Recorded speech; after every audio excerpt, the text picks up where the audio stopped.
What's up guys, welcome back. I hope you're all doing well. I'm going to be going down the river and I'm going to be camping today. I'm super excited. I've got all my gear here before we do go down and I want to explain to you what I'm bringing down exactly.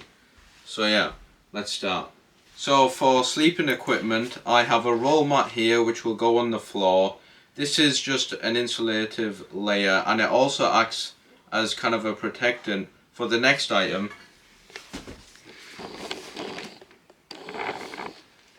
which is a blow up mat. If we just put the blow up mat down straight on the floor, it would probably pop, and that's obviously not very good. And this is basically to put as much air between me and the ground as possible, and that will basically help me to stay warm in the night. The next one we have for sleeping is a sleeping bag. Obviously I don't have a bivy bag today, but that's something I probably will invest in the future. But we'll just have to see, okay? Right, so the next equipment that I have is the fire lighting equipment and the stuff for fire in general. As you can see down there, we've got a stack of logs which I'm going to be taking down. I'm going to burn all of them, but they're basically just to start a fresh fire to make sure that, you know, all the wood that I do harvest from the river is not going to get wet. I also have some equipment here. I've got a flint and steel. I'm going to try this to begin with and see how it works, see if I can get a fire going. And then if that doesn't work, I'm going to move over and use a lighter and some fire lighters. It's quite nice to kind of experiment a little bit, see if I can survive with primitive equipment. But ultimately I'm there to enjoy myself as well, so having a fire lighter and a lighter as backup is definitely a smart decision and something that I don't mind bringing along as well. And then I've got my axe here. Obviously I'm going to be chopping up some wood, as you saw in my intro video. The shelter that I'm actually sleeping in tonight is the one that I built in my intro video. I'm just going to heap up some more leaves to make sure it's a bit more windproof and maybe waterproof if it needs to be. Although it's not going to be raining tonight hopefully, but it can condense a little bit in the air and perhaps get a little bit wet, so we're going to put some more leaves on. For the fire, I have this tin pot right here, or aluminium pot, and also this steak and vegetable ration pack. This is just to eat, and I'm also going to make some tea out of this. You can purify water by boiling it as well, so it's a useful thing to have. And it also packs up quite neatly. You can put some items inside there as storage. And yeah, it's quite a good thing, as you can see. I've used it. I should have cleaned it off really, but it doesn't really matter that much. I've also got some biscuits as a snack. I always try and get as many calories in when I'm going camping, because when you're cold you burn a lot of calories just to heat yourself up. So if you don't consume enough food, you can get really exhausted and not be able to produce as much heat or not be as productive the next day. I also have a light to see in the dark, because it's going to get dark obviously quite quickly. And I've also got a knife. This is a go-to knife in the camping scene, really. Very popular. They're cheap, they're good quality, and they're from Sweden. Also like the axe as well. I've also got a Swiss Army knife as well. This just comes in handy to have in general. There's so many uses for this. If you do your research on these things, they can be used for pretty much anything, you know. There's so many different tools built in that you can't really recognize until you get one and watch a tutorial, you know. So yeah, I've also got my bag down there. I forget how many litres this is. Oh, it's 70 litres. It says right there, 70 litres, and maybe we'll be able to fit a little bit more on the outside. But it's only a one-time stay. It's only overnight. I'm basically going down there in the mid-afternoon to early night, building a shelter, sleeping, lighting a fire and all that kind of stuff, sleeping, and then getting out there quickly in the morning. I'm not sticking around or anything. It is a public area and I don't want to be there for people to be walking past. It's just a bit of an experiment. Now the temperature and the weather in general I want to go over as well before I go down there. It's not raining, which is what you want. If it was raining, I'd likely bring a backup kind of waterproof cover, camouflage cover, just to put over the shelter, because you know, getting wet is just really uncomfortable and really bad. And it's going to be cold tonight. Last night it was -4 degrees here. It's going to be cold, guys, okay? It's going to be very cold. So we need to prepare, and that's exactly what I'm going to do. See you soon. So as you can see guys, the shelter's pretty intact right now. It looks pretty good, and I'm excited to get into it and sleep in it. But first we need to gather up loads of leaves and essentially build up the walls, build up the shelter a little bit so it's more windproof. So yeah, let's go. So right now guys, I'm just scraping up all these leaves with my feet. Essentially I'm making it windproof and a little bit more waterproof. It's not going to rain tonight, but it's still good to have. I might make a little extension to the shelter as well. You never know. So yeah, I'll get on with that and get back to you when it's pretty much finished. I don't have a lot of time, it's getting dark, so we're just going to work and I'll keep you informed. So I'm putting the roll mat down now.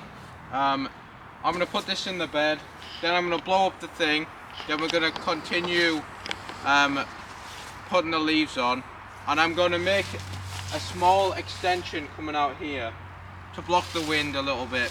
So yeah, it's all about windproofing this thing, and I'm leaving this bit open and having a fire here, and the whole point is to essentially have the heat from the fire bounce into the shelter and keep me warm, and that's basically going to be how I'm going to stay warm tonight. And if you don't have a thick level of leaves, the heat just dissipates really quickly, and having a fire is less pointless, you know, it's more pointless. So yeah, that's what I'm going to do. I'll get back to you soon.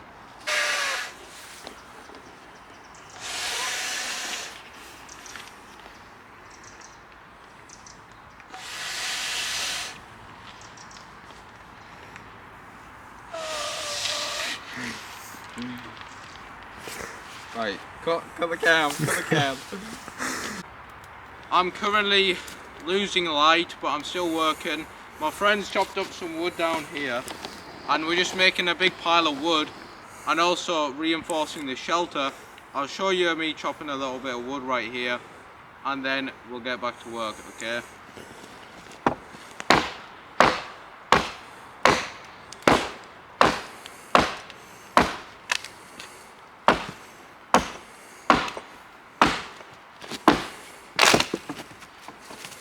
So what that wood actually is called dead standing wood. So the wood is completely dead, it's been dead for a long time, but it's also off the ground, which means water doesn't seep into it. Wood has bark obviously in an outside layer, and it's quite hard for water that just rains to get on the inside. So any wood that's standing up is quite dry quite frequently. So that's the wood you want to get when trying to start a fire.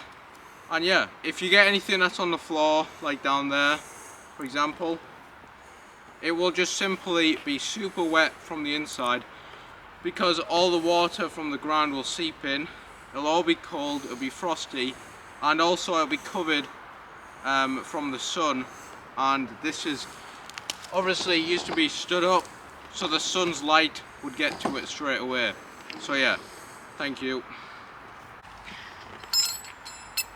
So I've got my flint and steel here, as you can see, and I've got a fire lighter here. If I was to do this without a fire lighter, I would just get this stick, carve it down with my knife, and get all the kind of the wood chippings out of there, which light really easily. Maybe some very dry leaves, all the leaves around here are super dry. So yeah, but what I'm going to do with this fire lighter, I'm going to snap a little bit of it off. I'm going to put the main bit down on the fire, which we'll show you in a bit, and then with the smaller bit I'm going to scrumple it up and essentially make a high surface area for the fire to catch onto. If it's like in a block, it's a low surface area, so essentially the fire cannot burn it as effectively. Whereas if you crumple it up, more molecules of the fire lighter are exposed and a higher surface area is created, which allows the sparks to catch on more easily. And that's just the case with anything, you know, if you're trying to dry something out, you scrumple it up, increases the surface area, gets all the nice dry stuff from the inside. So if you do have leaves and they're slightly wet, just crumple them up, put them in your pocket. Your body heat will evaporate a little bit of the water, which will then go into your clothes a little bit, so then you can light the fire and then dry your clothes as well. But we got the fire lighter today, which is super convenient. If you are out camping, it's not a bad thing to bring extra gear that is safer to use, you know. I've got a lighter down there somewhere, just in case we were running out of time, or it got cold, or everything was damp and we needed a bare flame. So let's go.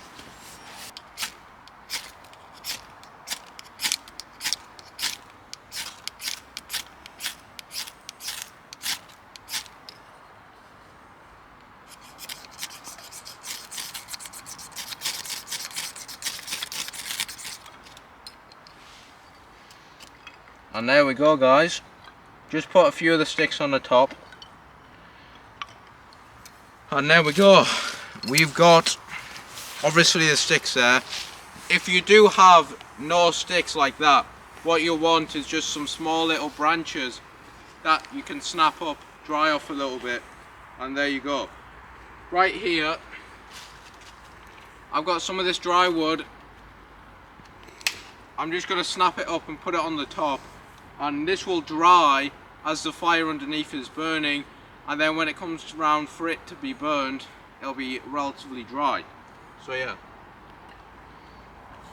What I'm also going to do is I'm going to arrange my wood in a circular pattern around the fire, all around here. I've got some kindling sticks to snap up here as well, which can go on the top nicely.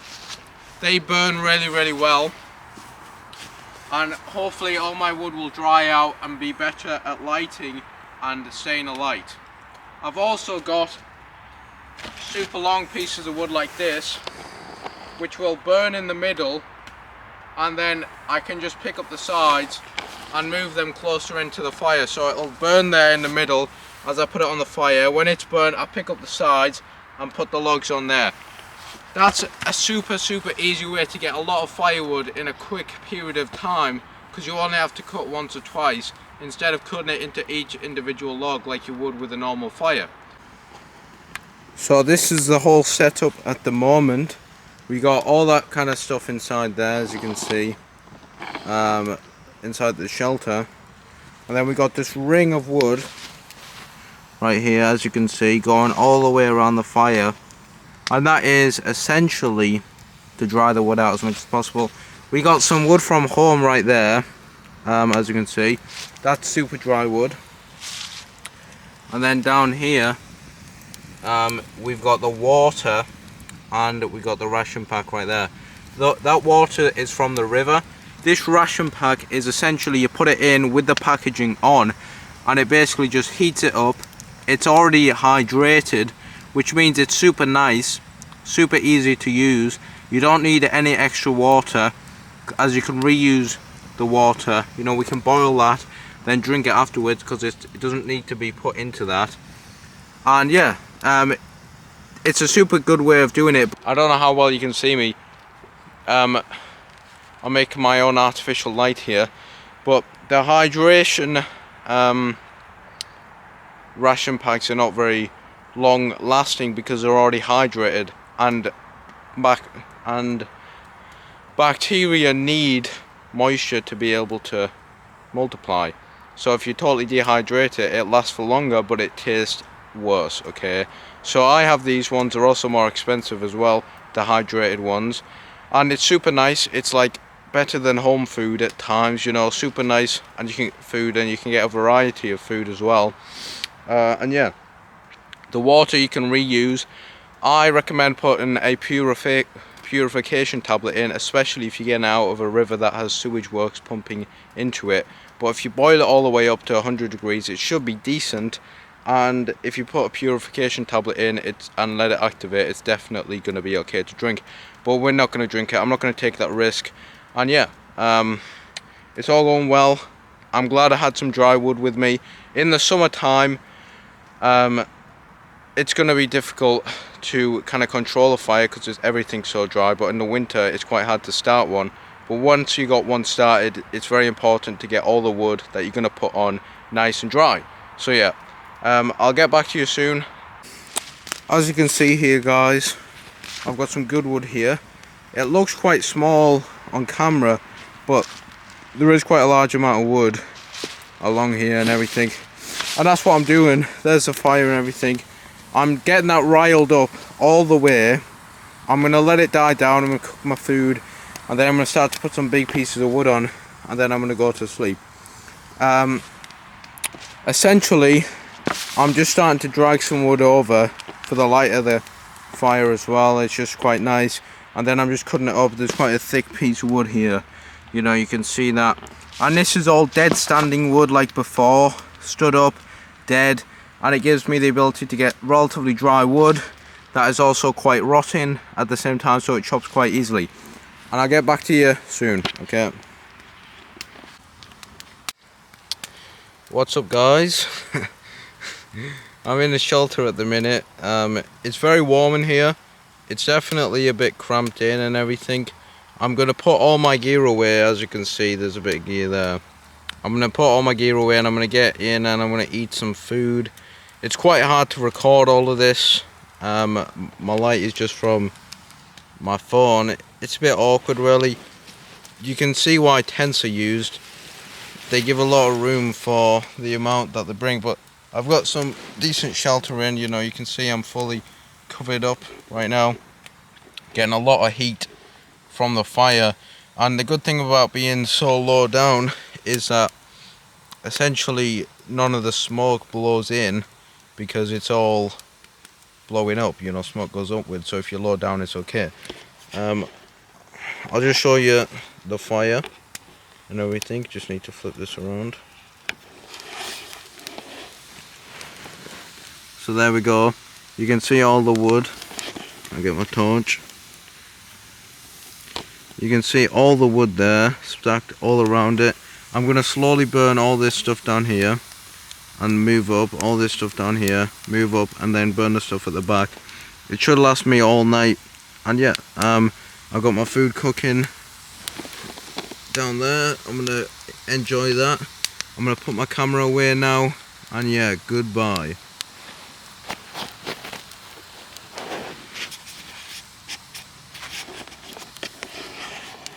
Goodbye. It's currently around about -2 degrees right now. It's pretty cold. I've set my alarm for 2 hours.